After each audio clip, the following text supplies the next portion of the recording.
tools that are being developed, but there are security risks associated with it in terms of, the planet itself, maybe, and also in terms of privacy of information, things like that. And that was another focus of this executive order, was protecting privacy rights.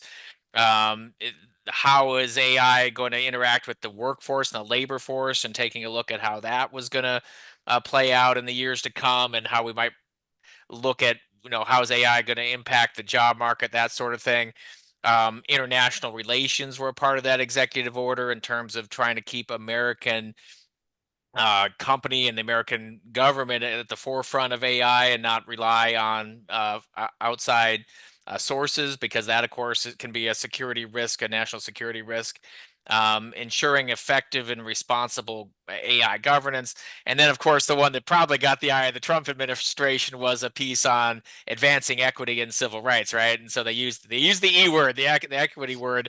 And so there is going to be, of course, whether you support that or not, that is something that was in the executive order that likely caught the attention of the Trump administration, which is, has a different perspective on what they call DEI initiatives. And so when that administration took over in January of this year, the Biden executive order was revoked, along with a whole bunch of executive orders that were issued both by President Biden and by previous presidents as well, but especially by President Biden.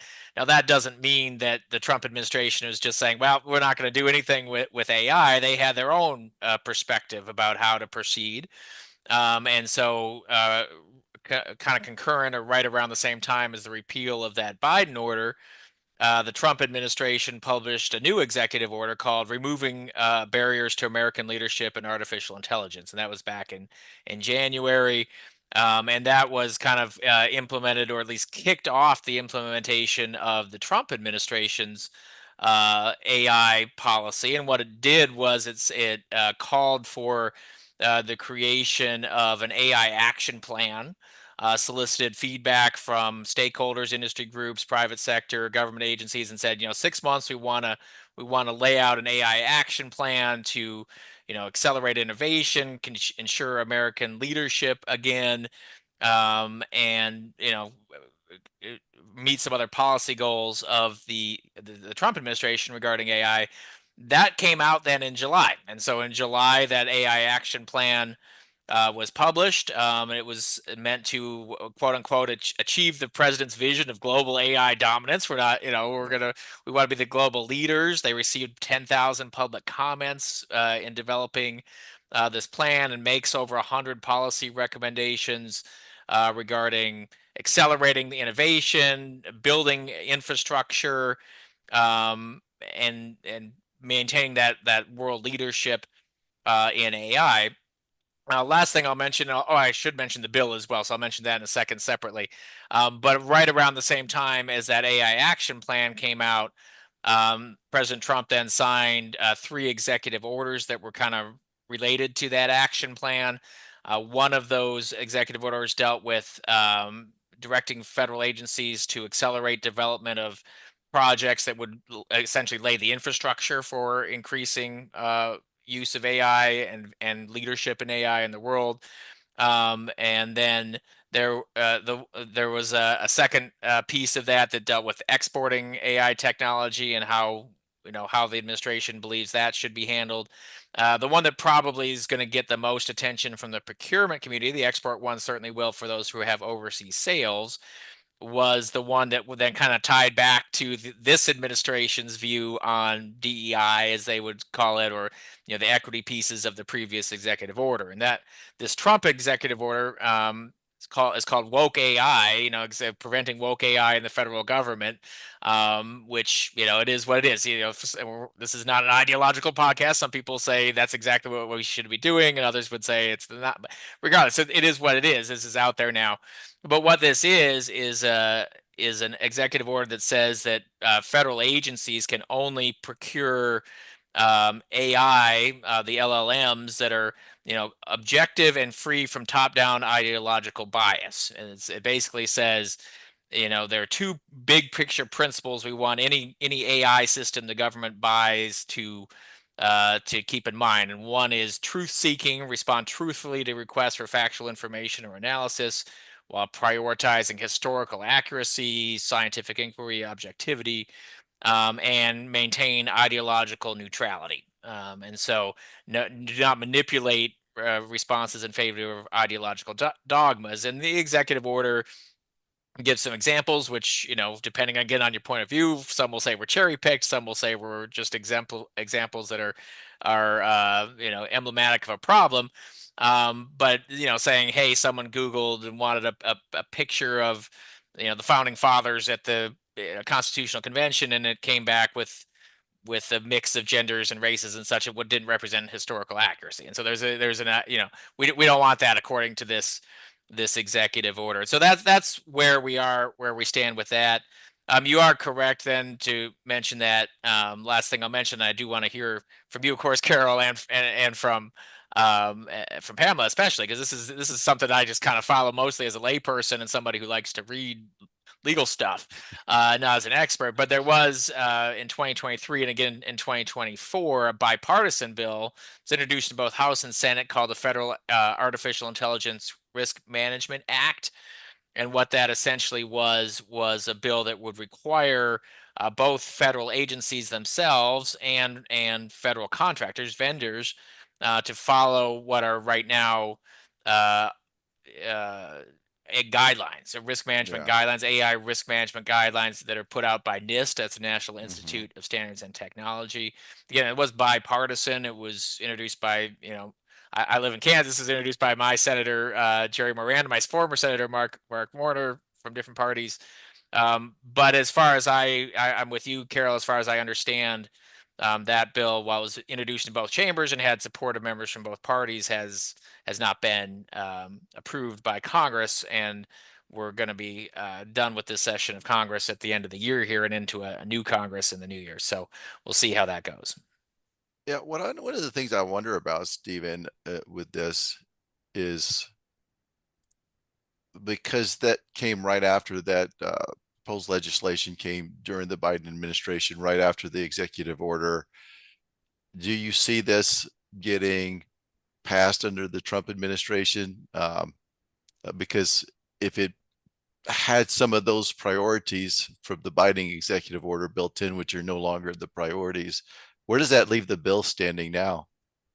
Yeah, I think the bill, and I want to hear from Pamela on this, since I'm not the expert, but one of those one of the policies that was put out there in the Trump executive orders and that AI action plan was essentially to have some tweaks under the NIST standards themselves. And so I Mm-hmm. think that, Okay. once those once those standards are tweaked to the administration's satisfaction, then you might see the administration support a bill like this. This is just my guess as a kind of a layperson policy watcher. Because you've got two layers. You got the legislation, then you got what the legislation does, which is say follow these standards that are put out there by NIST. And so if you can get an alignment between those standards and what the administration wants to see, that seems to me when you'd get the administration support for the bill. And so as it stands, that's probably what would be holding something like this up, given that the president's party does control both chambers, albeit especially in the House on a narrowly right now. All right. Well, we're going to go to Pamela, and I wanted to just mention, as I read into this, from what it looked like, that the Biden executive order pointed to the proposed legislation, which, if it would have been passed, it would have mandated that contractors at least have an attestation that they are following the NIST AI risk management framework. But Pamela, maybe you could tell me more about that. As of right now, it's still voluntary, Hmm. but this kind of is like it's kind of like the hub of where all of this is, and what this reminds me a lot of, for those who are familiar with CMMC. CMMC kind of basically points back to a NIST standard, especially CMMC level 1, where it's kind of like a self-certification or attestation that you are basically following all of the guidelines and frameworks of this NIST standard. So now we have AI coming in with another NIST standard. So what are your thoughts of all of these policies?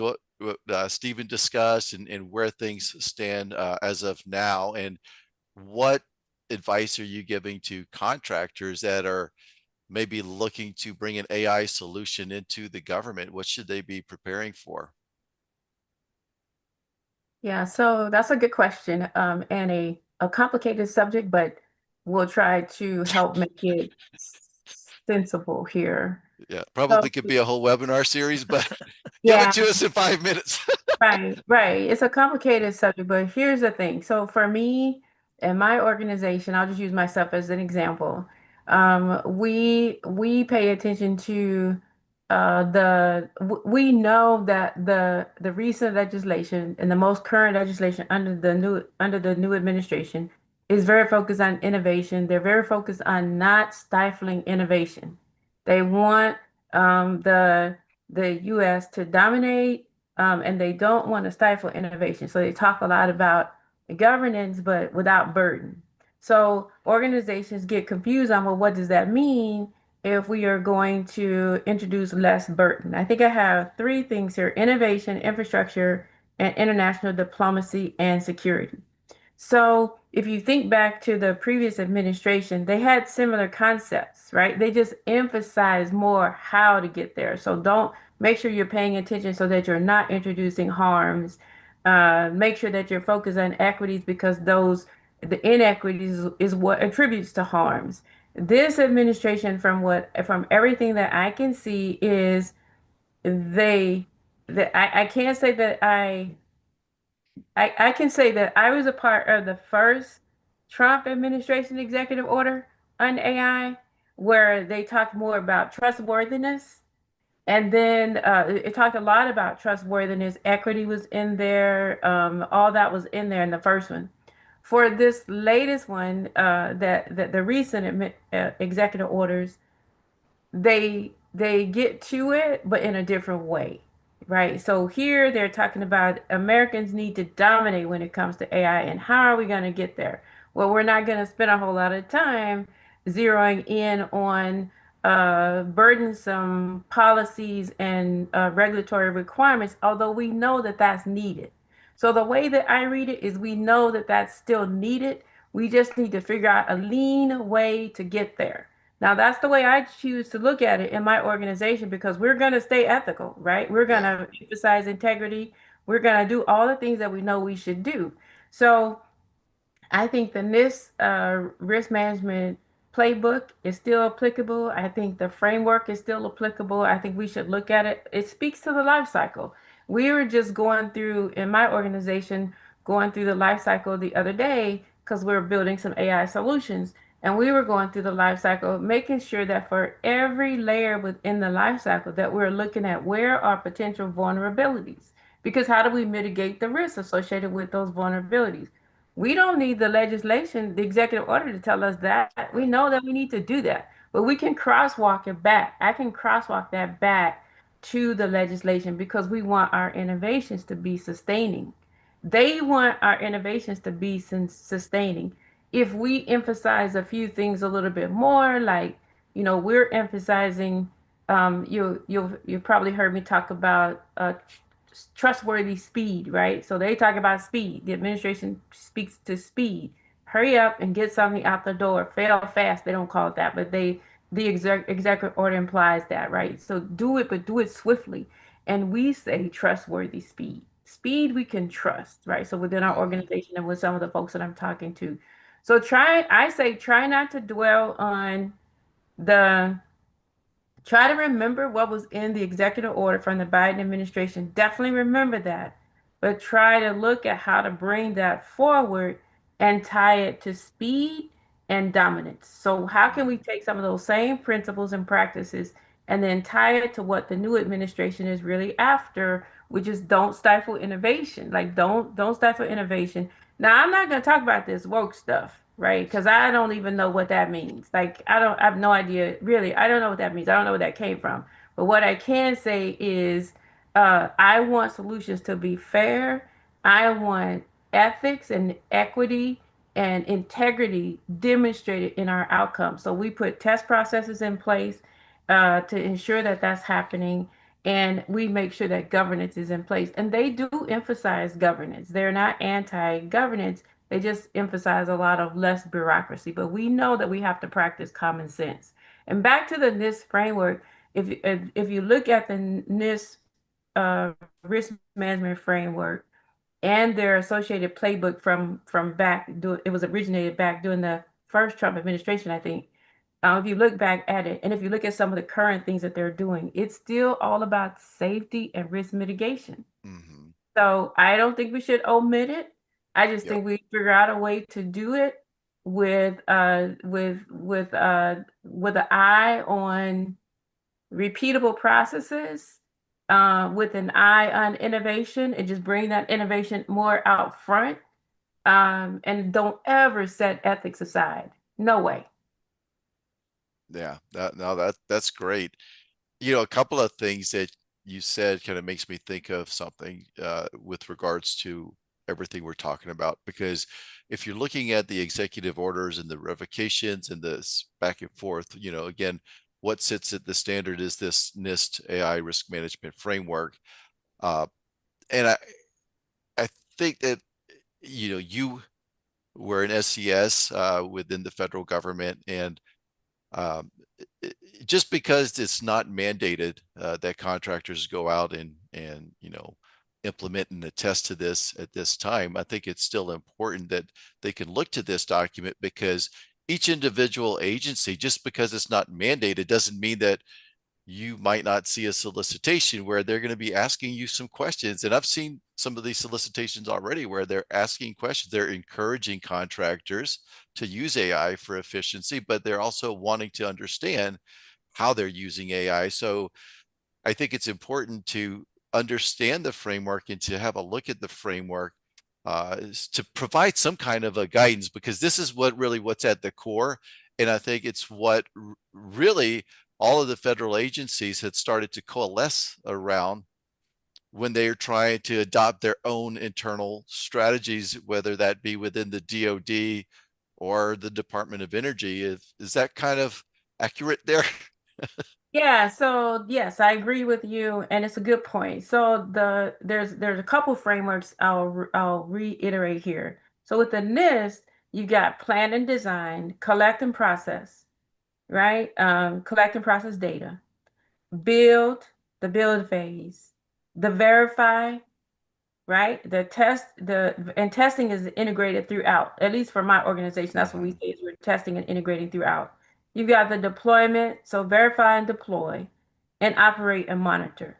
So if you think about CMMC, which you mentioned earlier, CMMC concepts of security by design, right? So just overlay that with this methodology. You're trying to figure out how to ensure that we are integrating security by design.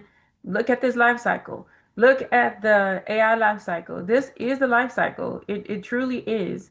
And then and build it in from the onset. So you're not just looking for the vulnerabilities, but look at how do you build in security from the onset, which is what we are calling security by design. And then you overlay that with, well, how?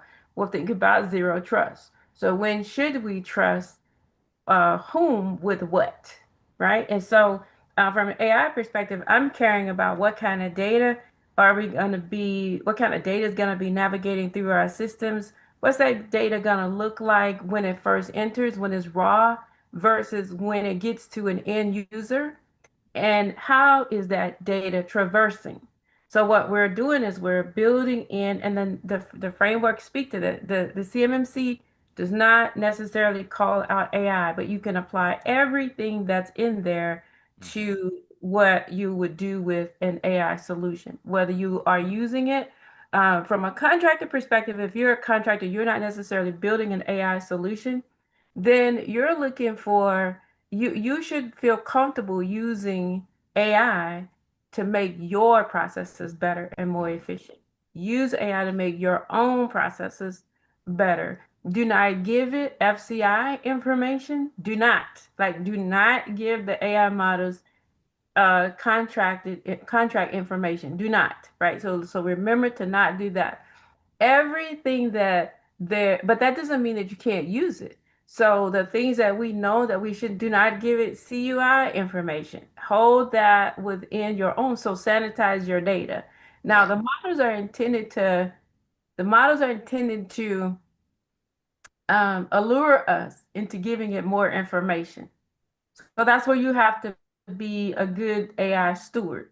So you have to know when it offers to provide this and this and this for you. If you just provide us with this, we'll use um, um, information that is not real. Like, don't give it your contract numbers. Don't give it your award numbers, and don't give it PII information. Watch what you're giving it, right? So, Mhm.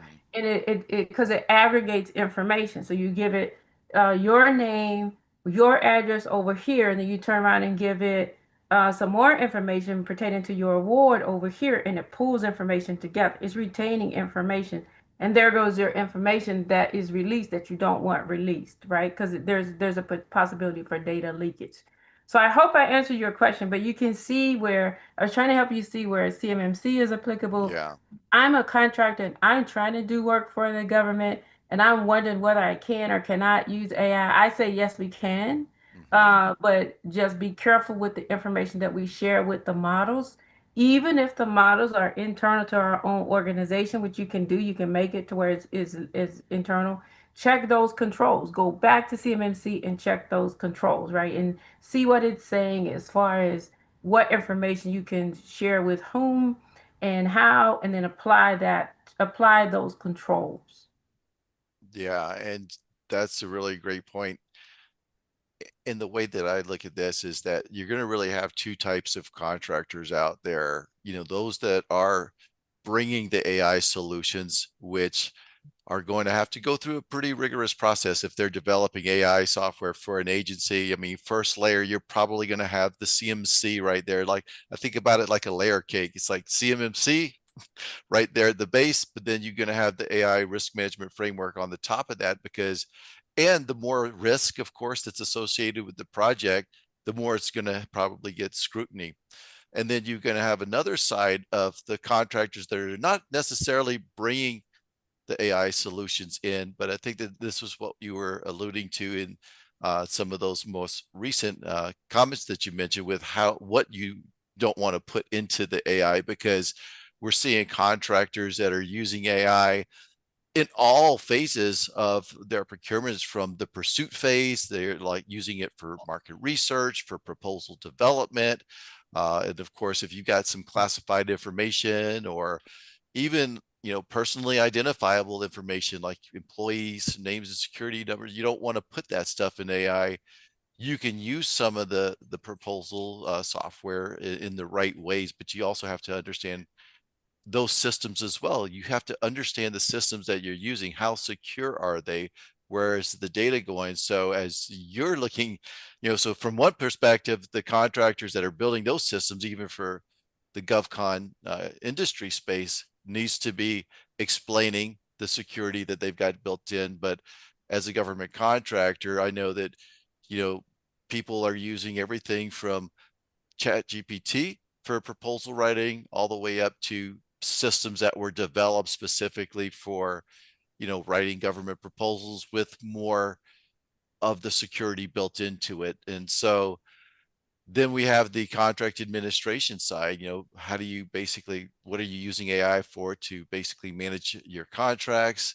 Um, and there's a lot of confusing out there.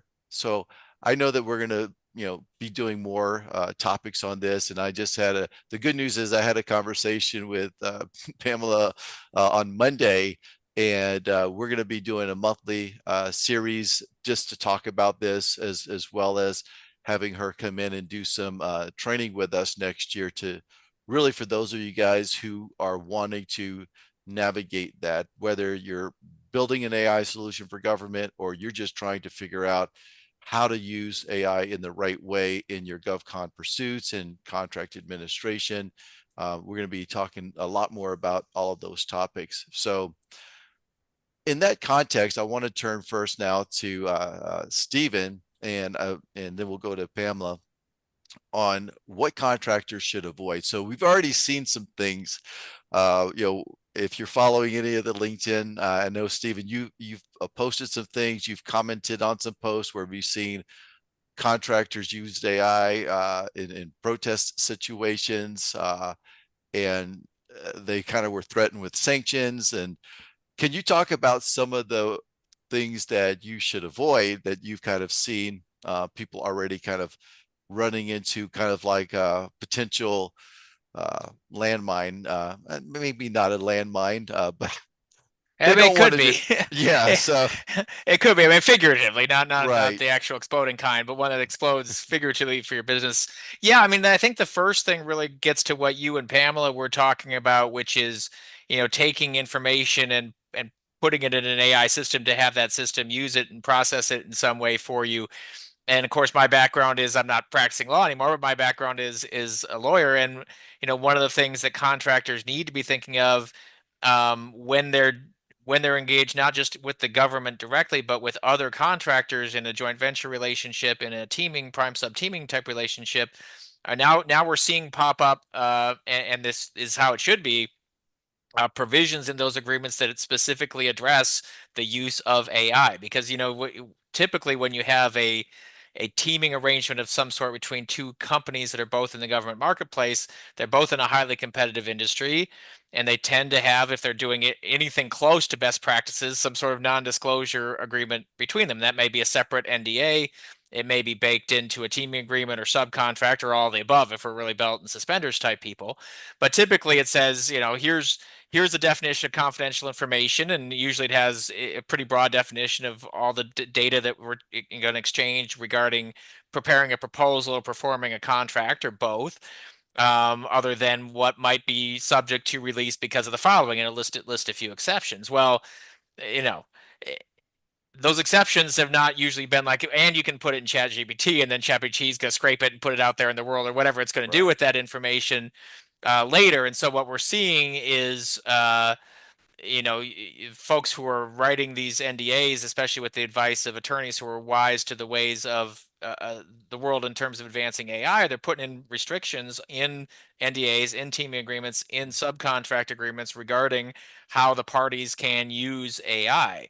And so, one thing to keep in mind, depending on your position, is if you're the one who is kind of tasked with typically with the first draft of those agreements, which typically in a prime sub relationship is going to be the prime, although sometimes when the prime's a small business and the large is a sub, it's a sub that wants to, but whoever is sending the first draft of those agreements, is proposing the agreement, you probably need to at least be talking to your contracts people and your attorneys about how should these be amended, if at all, and they probably should be to address AI and AI disclosures of information. The flip side is, if you're used to getting these agreements, you're maybe a small business, you're used to receiving teaming agreements, NDAs, subcontracts, even joint venture agreements, and not really looking for this stuff. You maybe look at, you give two minutes to look over a standard NDA. You're like, it looks pretty standard, and you don't realize that in signing it, you waived your right to use AI. Mm. Because that agreement now has a clause added saying you can't use AI in the preparation of, or you can't put any information that you get from us in the AI. You can't use it in the preparation of the proposal, or here's how you can use it, or you can only use this tool, whatever the case may be. So you have to be wary of contractually limiting your own ability to use AI, or whether that needs to be a matter of negotiation between you and your teammate. If you're used to using a certain platform and this team agreement would prohibit it, or your subcontract would prohibit it, that needs to be a discussion before you sign on the dotted line, or you've just kneecapped yourself. Your choices are either do things the old-fashioned way or different than your way that you'd priced into your budget to get this done, or breach your agreement and risk getting sued. And so those are so that's one thing to keep in mind is in these negotiations. Um, Using AI as your lawyer. Don't do it. Maybe in 10 years, or maybe even in five, I would have different advice. But we're seeing folks who are trying in the government space now to use AI as their lawyer. And that doesn't mean that AI can't be a help. Attorneys are using this to help them Mhm. do legal research, to help them get started and make more efficient starts to agreements, things like that. But what we've seen, and you refer to this, Carol, for example, is folks going to file a bid protest at the GAO, Government Accountability Office, And instead of hiring counsel, which would be the wise choice, because this is, you don't have to, you can represent yourself. But, if you can afford an attorney, my opinion, again, this is not a please hire me because I don't do this anymore. But my opinion is if you can afford an attorney, it's a legal process. Like, hire someone who's an expert to do a legal process for you. I just blogged on a case in which someone represented themselves made like 3 key procedural errors that may have tanked their own protest. So anyway, the point is they go to and they try and get AI to write their protest for them. And there were at least 7 reported cases out of GAO this year in which that happened, where someone who didn't have an attorney tried to get the AI to write their protest, and then the AI hallucinated citations, made up cases and laws that don't exist, and cited them to the GAO, which the GAO said, hey, we know our own cases and precedent pretty well, and this stuff doesn't exist, and so GAO is put out there now saying, anyone who signs a protest to the GAO, whether you're attorney or not, you're responsible for the accuracy of the citations in it. And if you're citing precedent that doesn't exist or citing cases for principles that they don't stand for, that's on you. And we can just dismiss your protest for that alone, no matter how meritorious it was. Now, in several of these cases, they gave the protester kind of a warning, but didn't do it. But in the more recent one, they actually went ahead and dismissed the case and said this is a hallucination. And I will say in that case as well, the protester didn't seem very have much sorrow for having done this, didn't really apologize for it. But really, I mean, even if you're going to represent yourself, you have to then take what the AI presented and to you and hand check it. You got humans beings got to check that those cases exist and that they say what the AI says they're going to say. And so you can again use the AI to help you in legal processes, but having it be your lawyer is not a thing that is a good practice. The final thing that I'll say is, well, it's kind of 2 related points, is using AI for compliance advice, government contracts compliance advice. Again, it's a tool that you can use to help you research compliance advice, but it's not a lawyer. And so I have tested out various, Chat GPT and Gemini and various systems, just kind of typing in government contracting legal questions, and sometimes the answer is right, and sometimes it's way off base. Just depending on where the AI is getting its information. So you just can't take that stuff to the bank. It can be good. It can be a good tool. It can help you get started, but it is not necessarily something that you should take as 100% truthful, because the AI can hallucinate, it can make mistakes, and it's only as good as the information that's input. And the input it's getting in a more niche area like government contracts is not necessarily extensive enough that it's always going to be able to separate out the junk from the good stuff. So and keep that in mind that when it's looking at authoritative sites, some of the ones that you might deem most authoritative, like government websites, for example, sometimes they're outdated and have bad information too. And then the related point of that is, agreements like a joint venture agreement. You think like, yeah, I don't need to hire a lawyer to prepare a joint venture agreement. I'll just get AI to do that for me. Like an SBA mentor protege joint venture agreement has like 16 mandatory provisions that have to show up in that, and it actually varies depending on whether it's a small business set aside you're going after, like an 8A contract. You miss just one of them, your joint venture is invalid.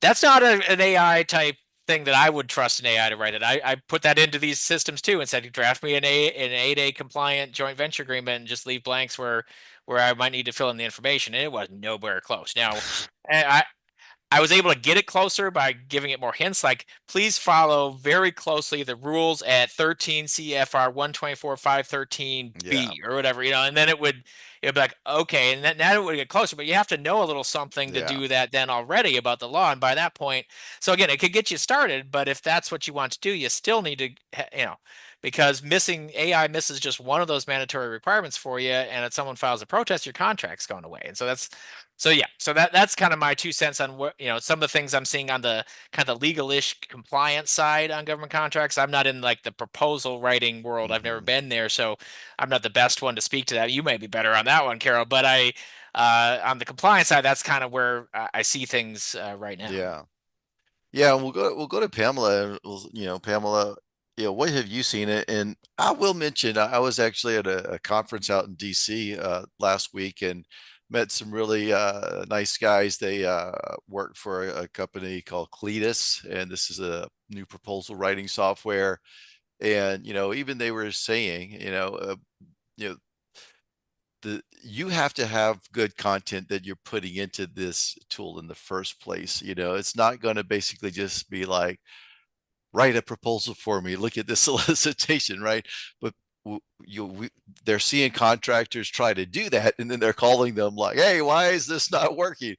You have to really have good data. It's like garbage in, garbage out in a way, I guess. So if you're not really giving it any good input or any good guidance in terms of like maybe a previous proposal that you used, and also again be mindful about what you're putting into that system. And I wouldn't encourage anybody to just kind of take a complete proposal, but maybe kind of do it in chunks. I haven't used any of the proposal tools yet, but Pamela, what have you seen from your perspective out there where contractors are kind of starting to go into a red area that they should really work to avoid? I think they overcommit. So when you use tools like AI, and this is what I've seen, you really do have to check, because what happens is you overcommit as to your capabilities, because the tool is there to um, say what it thinks you want to hear. And so by that, it tells you that you're so wonderful and you do this so well, and this is your expertise, right? And you're just loving it. They're just loving it. And then they make a commitment that they can't stick to. So that's one area that I've seen. I actually have seen this. And so, of course, me being running my own company, I'm monitoring for this within my own team. So as my team, as we are working on proposals, and we use one of the tools and we ask it for some advice here and there, watch very carefully as far as when it comes back, when it comes back for a suggested proposal that you can make, be sure that you can actually deliver, because it will add stuff. It will.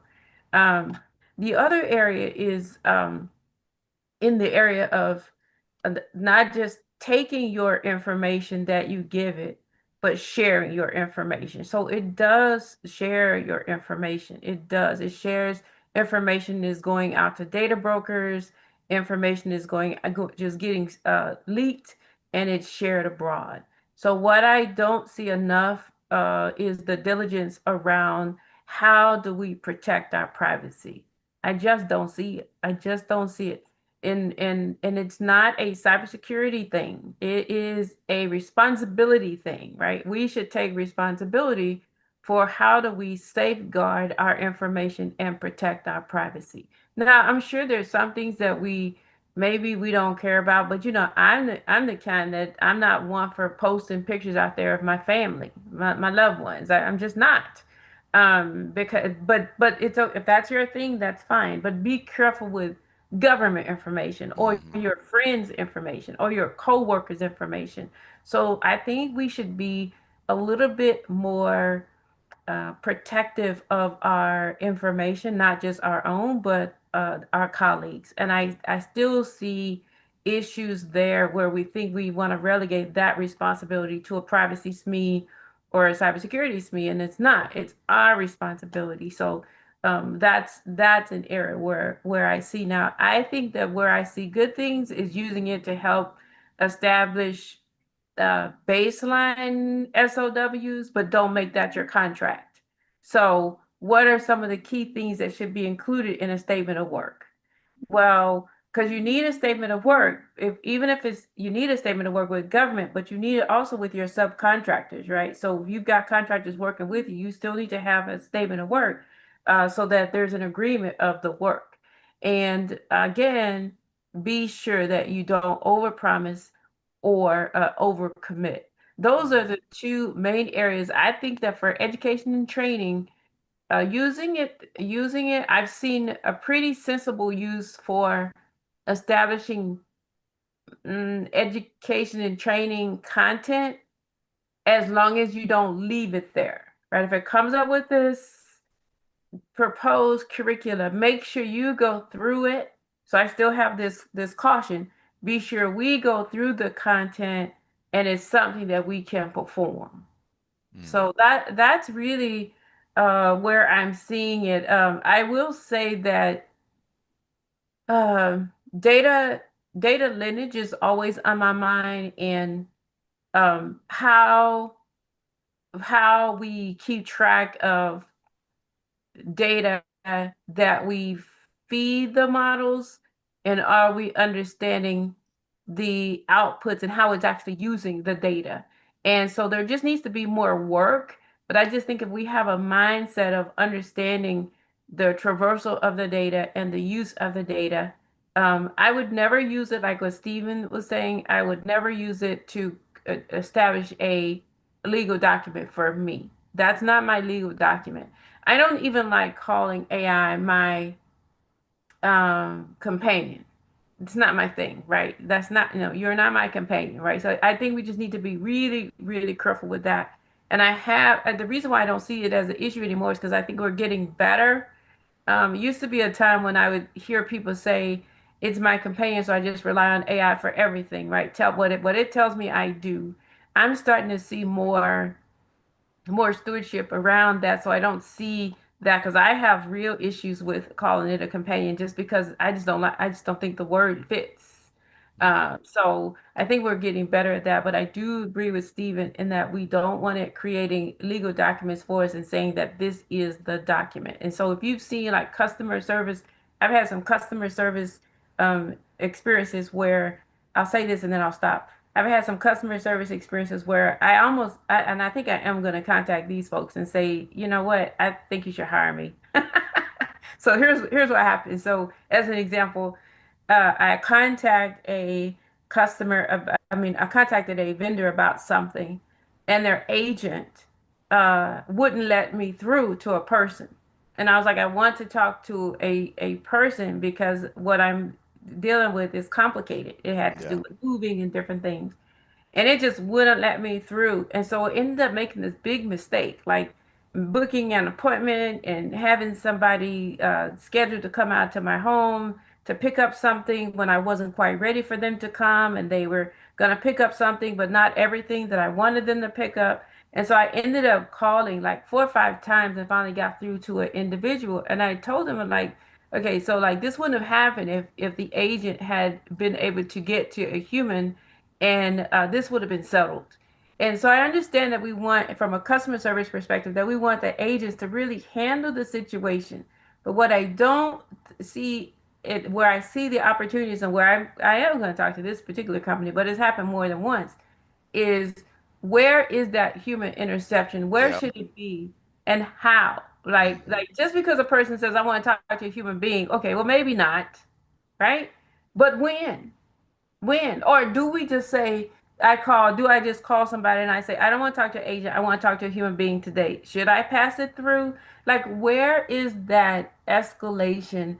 And when that should be tailored to your business model, right? Yeah. And so that's where I see the opportunities. Those are the kind of things that I see that I'm dealing with, and those are the types of issues that I think we have opportunities to improve. Yeah. Wow. This has all been great. And we're going to be going to questions here soon from the audience. And, thank you both. I want to do say just on one topic, for an example use case. And the other thing that I want to do is I want to really encourage folks to really dive in. I mean, this technology to me, this is just my personal belief. It's like the invention of fire, and it's going to be such a game changer to the world. I do believe there's going to be probably bad things that will happen with AI, just like what's happened with the invention of fire, but also good things that's going to happen. It's going to radically transform the way that we do business. I really believe that based upon conversations that I've had with people in GovCon, people are kind of sitting on the sidelines, I think, a little bit too much. I Mhm. think that they really need to jump in. They really need to educate themselves. This is why, I had a conversation with, Pamela earlier this week. We're going to be doing a monthly meetup just like this, all on the topic of AI for those of you guys who want to use it.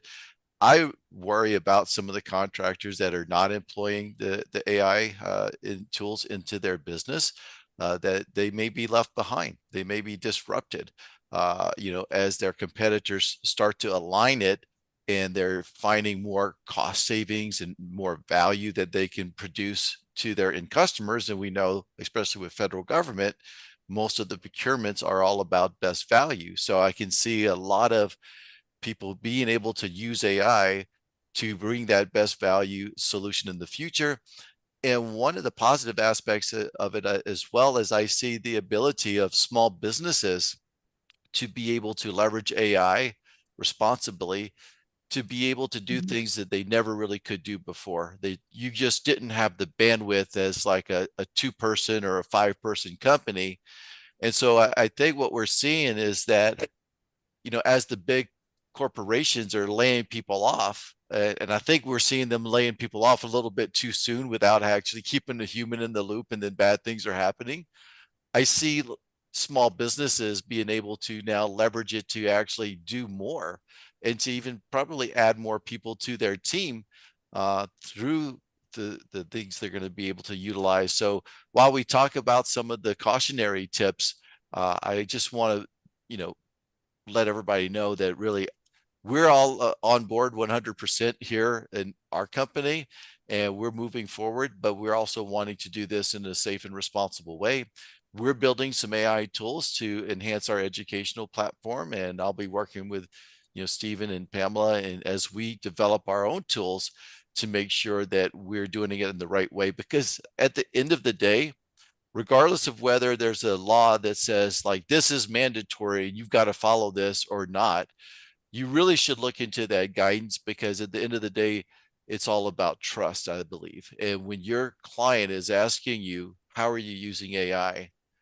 You need to be able to explain to them and be transparent to them about the way that you're using AI, because business happens at the speed of trust. And that's the thing that we'll end on. But I wanted to recap some of the things that I took away from our conversation today, outside of the legislative kind of back and forth. Beyond that, I think that there's 5 things. I've wrote those down. Is number one, know the rules. So as these rules develop, keep yourself apprised of this and make sure you understand what what is compliance, and that's where Stevens had his whole career. Some of those will be in regulation, but some of those will be in the internal agency's policy that you're going to be doing business with, whether it's federal or state or local. Everybody's going to start to develop their own policies around this to mitigate their own risk. And a lot of them will probably be looking to that NIST framework, and other frameworks. I mean, we didn't even get into it, Pamela, but I know that there's other frameworks that we could also point to inside of this.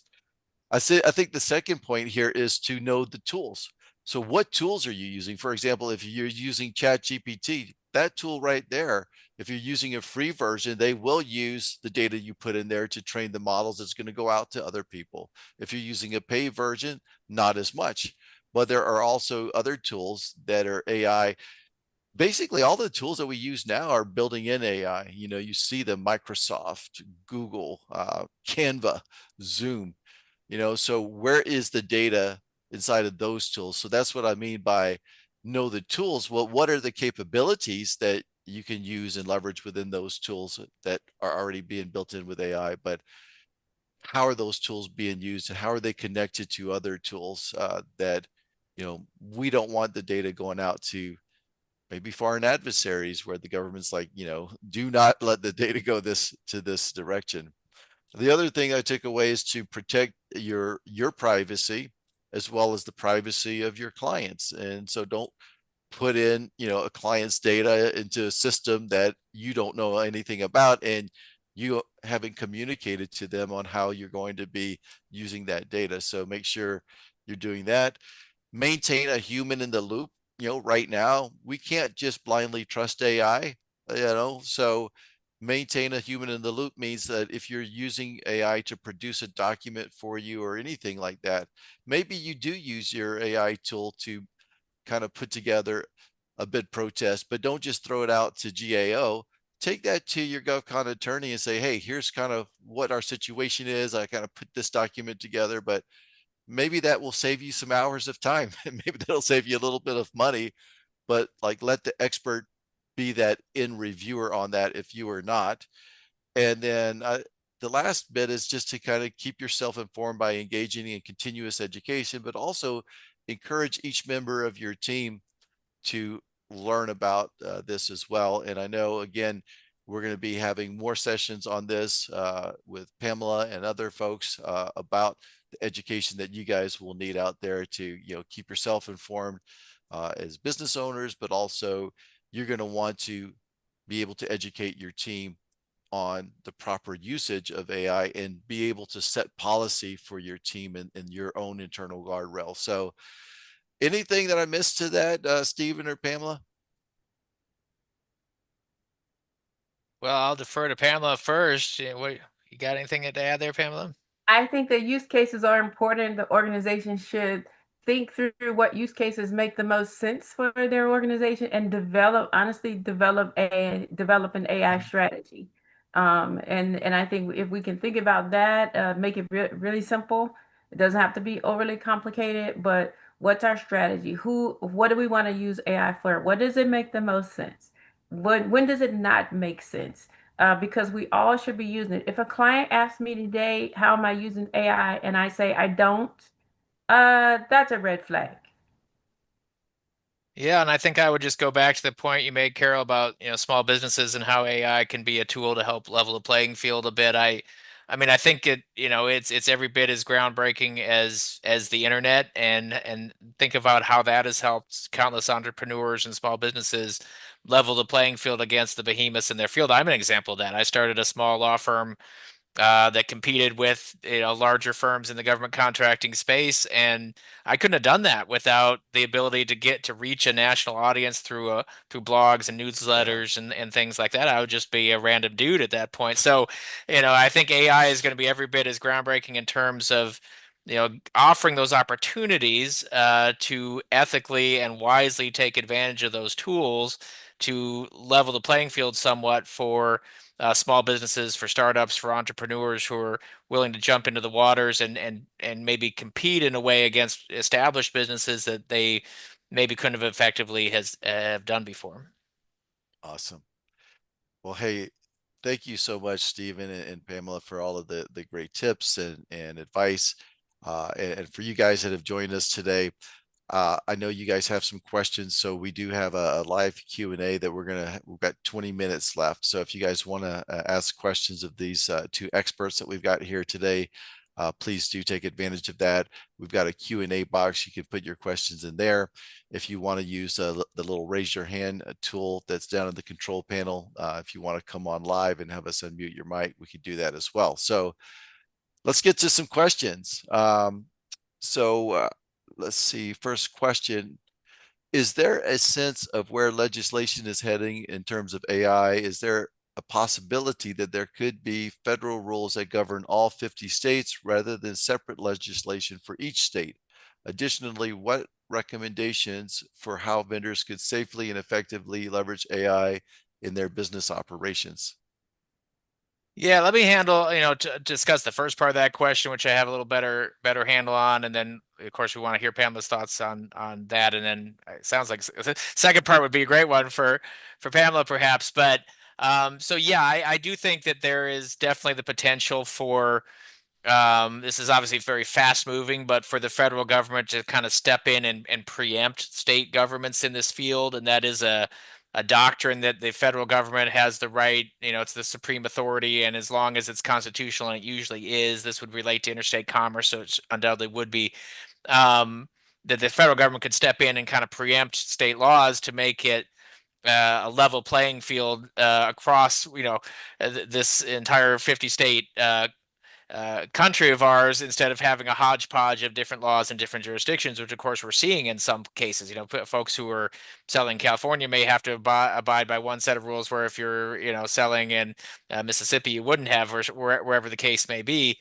And of course, then some folks also may have to deal with foreign country rules. If you're a global Yeah. business, your European Union has laws on AI as well. But yeah, I think in the AI action plan and the discussion the administration had about that, that's that Trump administration action plan that was put out in July, along with accompanying executive orders. They definitely held out the possibility of going farther and coming in and preempting state laws either entirely or at least in certain fields related to AI for the very reason I think the questioner mentioned, because in the absence, a vacuum is going to be filled, and right now the states are doing some of the filling of that vacuum, and whether that ultimately is a good thing for commerce and for the direction of the country is debatable at best. And so that's definitely something I would keep an eye on in terms of legislative trends, the extent to which the federal government just kind of preempts state laws regarding AI.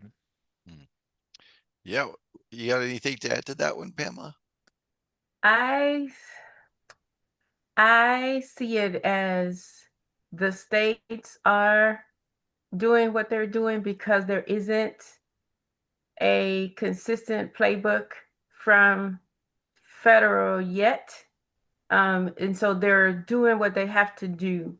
I do believe that we will get there at the federal level, but there have been bumps along the way because I Hmm. can see where behind the scenes, the Senate and the House are working on things. So as was mentioned earlier, so they're working it. But as they work through the through the process, the states are stepping up because I think they have to. So Yeah. yes, I think we'll get there. I don't think we're there. I do think that some state regulations will be helpful, but again, the administration does not want to introduce excess burden, and it all depends on how that's interpreted. Hmm. Yeah, and I would Yeah. just say I think that mindset of the administration could be a reason why they ultimately do step in and do some preemption. Uh, that philosophy of we don't want to unnecessarily burden the development, use, growth of this technology, so long as we have appropriate guardrails. If they see states that are acting in a way that they believe is contrary to that philosophy, that could make it more likely that you step in and say, nope, those laws, we're going to essentially wipe those off the books. We're going to create a broader national framework. So that's just, that's my vantage point kind of as a lay watcher of Congress, but I could definitely see that being one impetus for the federal government to play a broader role, if they're seeing what they believe to be kind of restrictions on the market and the development of these tools that would be hampering this country's ability to be that dominant force in global AI. Yeah. One thing that I'll mention is, and I've seen this in solicitations before, where if you have an agency that wants you to build out an AI solution for them, and maybe you have the technical skills to do that, you're definitely probably going to want to call up Pamela and have a consult with her first, because it's not just about the technical skills of putting it together. There's a lot that will go in with each agency around the policy, and that's important to know as well, the compliance of that. And I can see how, for example, somebody might, and I talk about this a lot of times, the cost of compliance, right? It's like, so if the scope of work tells, and I saw a solicitation like this last year. It was like build an onboarding system or like an automated system for like military members doing like TDY assignments, like the travel assignments. And well, it seems like it's simple on the surface if you have the technical skills to do that, but if you now have to start also complying with CMMC regulations that might cost you $100,000, you're not taking that into account in your proposal, and all of a sudden you get the contract in there, the government is looking to you to basically comply with these requirements. You're going to be really in a bad situation, I believe. So that's where experts like Pamela can really help, especially if you are trying to, price something that you're going to be proposing on, because, she knows what that agency is going to be looking for. And you can also look into the solicitations oftentimes, and they'll kind of spell it out. But a lot of times, even though something might say, that there's this NIST requirement or a FAR requirement or a CMMC requirement, a lot of times contractors don't really know what that means from a compliance perspective, and a cost of compliance perspective. So I would just say keep that in mind.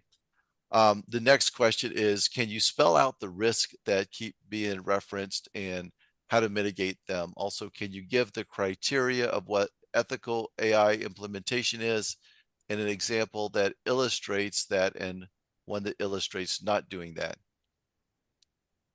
Do you want me to take that? Yeah, go Yeah, ahead, go Pam. ahead, Pamela. So let's start with an ethical AI implementation.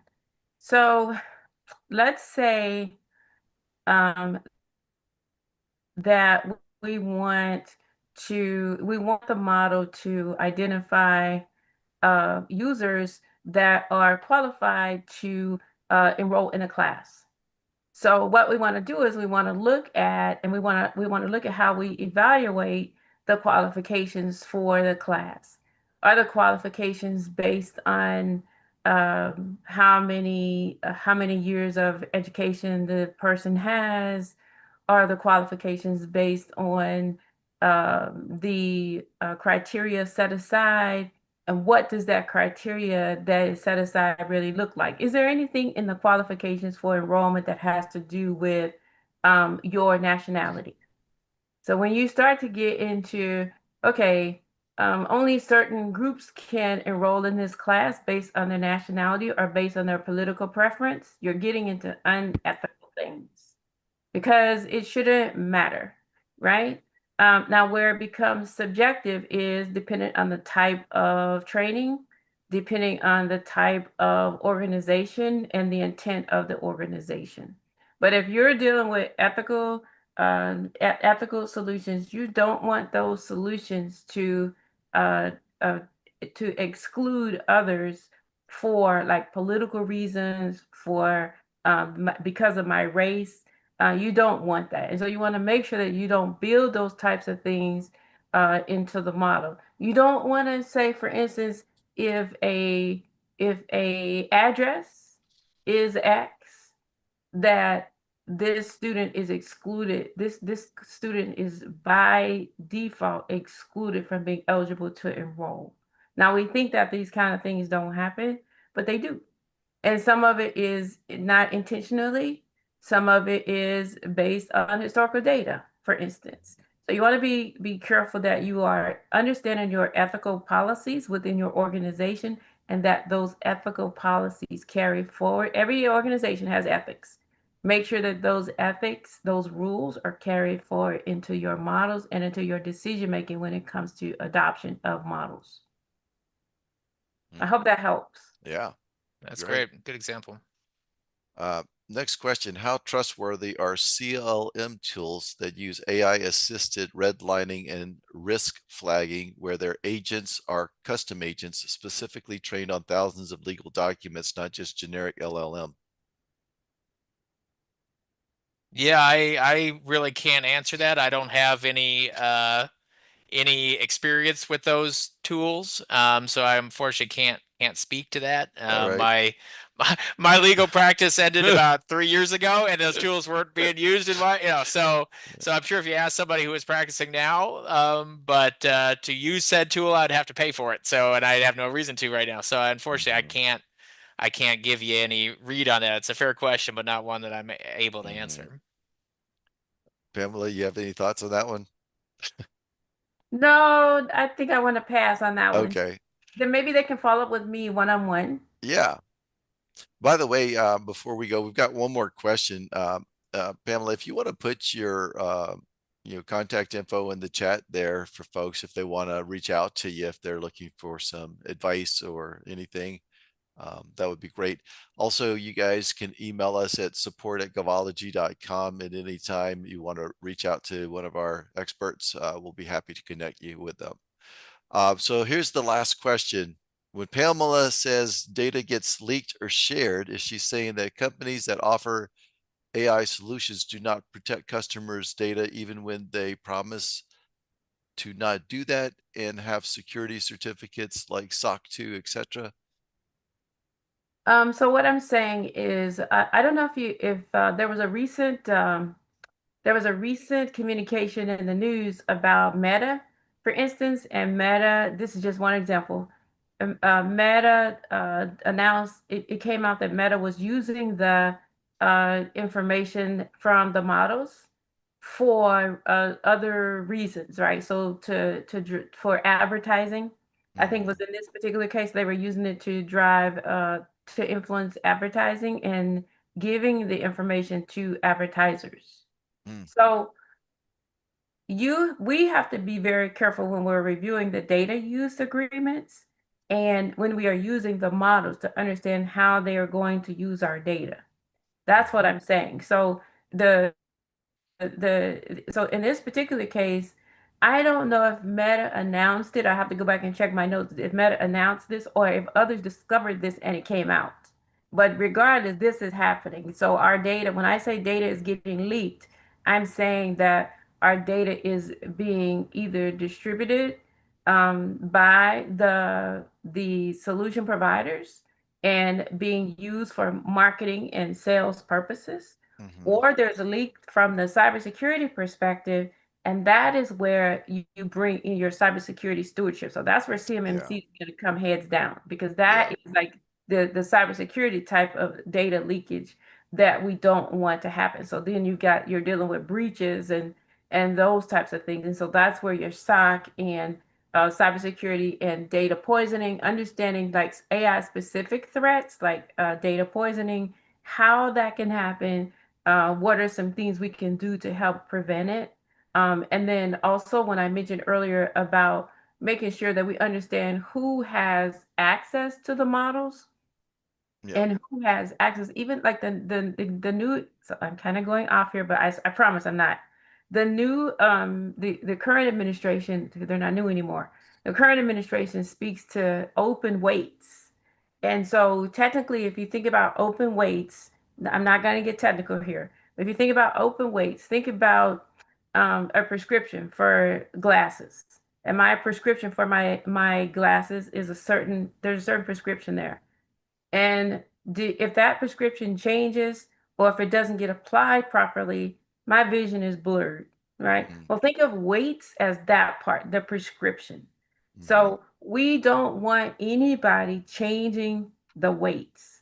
Even though they want an open weight system, they don't want anyone changing and adjusting the weight. So we have to put guardrails around that, policies and principles. So in my organization, I have an AI engineer, but I'm the governance lead, right? So I want to review when we think that the weights should be changed for models, Mm-hmm. right? So that's it. So leakage is who has access to change the weights, and do we even know that they have access? Are we governing that? Do we have a log of who has access?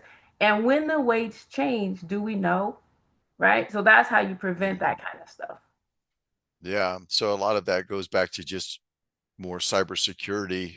And because I mean, it's not AI that only has data leakages. You know, you see these big data leakages by some of the biggest providers out there, Google and everything else. And so I think if you ever get into the situation where you're dealing with like top secret information on your contract, you're definitely probably not even going to put that in your Google folder. You're going to have a separate system that's maybe secure and not even connected to um, the the cloud. And so again, that's where experts like Pamela can really guide you. And I think that that's what we're talking about. It's like, okay, what happens if my capability statement gets out there to the world? I don't think that there's much risk in that, but what is the data that risk being leaked? And, you know, I think AI may just be a way that you have to think about it in a new context. All right, so we got a couple of more questions and about 3 minutes. So, and I think these are for Pamela. Um, and one was asking about for your contact, which I think you've already put in chat. But I believe Stephen said AI is a really useful tool, but it isn't 100% foolproof. So why really risk using the technology? If that's for me, I would say I'm gonna give it to Stephen after this. If that was for me, I would say that it is worth using. So think back to I'm not saying you use it for everything, but think back to Blockbuster. So why did Blockbuster go out of business? Because they didn't keep up, right? You got to keep up. So you need to understand what some of the tools are, but what you want to do is understand the simplest use cases. The risk is in the use cases. Understand the risk and apply it to the least risky use cases, right? The ones that you can overcome any risk. So I wouldn't use, as we've been talking about on this call, I would definitely use it because you want literacy. You want to keep up. You want AI literacy. When literacy, you gain knowledge, you gain an understanding of how to survive in this world today. But what you don't want to do is you want to understand the use cases and you want to understand the risk associated with using it for those use cases. That's where the jobs are too, by the way. If you want to look at how to increase your savviness and keep yourself marketable, it's there. It's not like who can use AI, it's do we understand how to use it to mitigate risk and to optimize efficiencies within our own organization. And if a chatbot is revealing misleading information, then that's not a good use case, right? But if a chatbot is there to just repeat back like what time we're open, repeat back policies that you have. These are our policies for X. That's a good use case because that saves you time on having to do it yourself. Yeah, great answer. And I think the last question was just about Pamela's I just wanted to contact give it. info.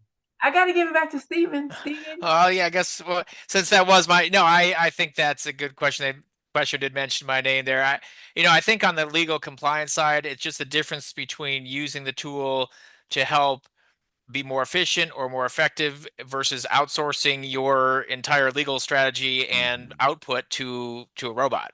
I mean, it really is that. And so if it's the case, for example, that you're preparing a new teaming agreement and you want to start with a template that is drafted at first by an AI, given some inputs that you're able to put it in, if you're able to create the right prompts and inputs to make that happen, that could make your final product much more efficient and save you some time and effort. And the AI may come up with some things that you hadn't thought of to put in there.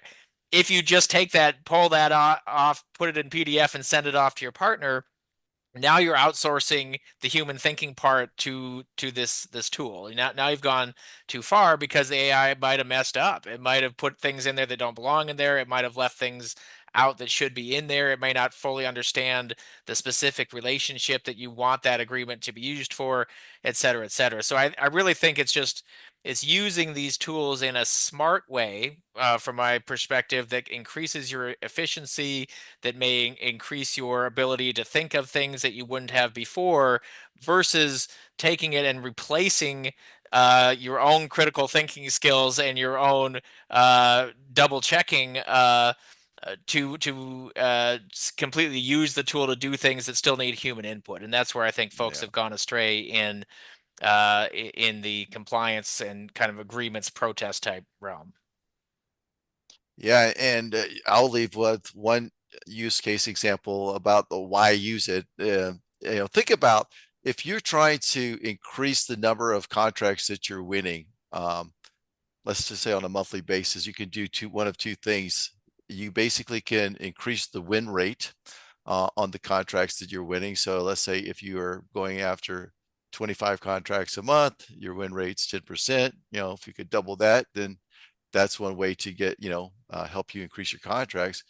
But you can also multiply the number of potential contracts that you could propose against with a good AI tool that's helps you kind of do things out, because proposals take a long time to do, right? But again, you've got to really maintain the integrity of the human in the loop here. And I'll give you a specific use case. I talked to two companies. They were really almost competitors. I think they were probably competitors. One company told me that they were having challenges like submitting like 25 proposals a month. The other one told me that they were using an AI tool and they were submitting 2,000 proposals a month. And I didn't ask them, but in the back of my mind, I'm like, wow, how can you really manage all of that from just even with a human in the loop perspective? But it's just an example about how you can really multiply what you could. It's a true force multiplier and a true game changer. And I know we use those words all the time, but this is really, to me, a true force multiplier in many ways. But not only that, when you can start to bring down your cost and pass that cost savings onto your customer. I mean, cost is always an element of consideration. So that's another thought. So anyway, we're 3 minutes over the time limit here. I think we got through all the questions. Again, Pamela's information, if you guys want to reach out to her, she put her website in there as well as her email. Thank you again so much, Pamela and Stephen, for joining me in this session today. We're going to have a lot more, and so we will email you guys. So watch out on your emails about the upcoming AI sessions we're going to be having. But again, sorry about the late start. That was my fault today. So we will have this video on YouTube. If those of you guys who were with us joined us late, you can watch that on demand to catch the first part. So with that, Stephen and Pamela, thanks again, and we'll see you all again soon. Thank you, Carol. Thank you, Pamela. Thank you. Thanks for having me.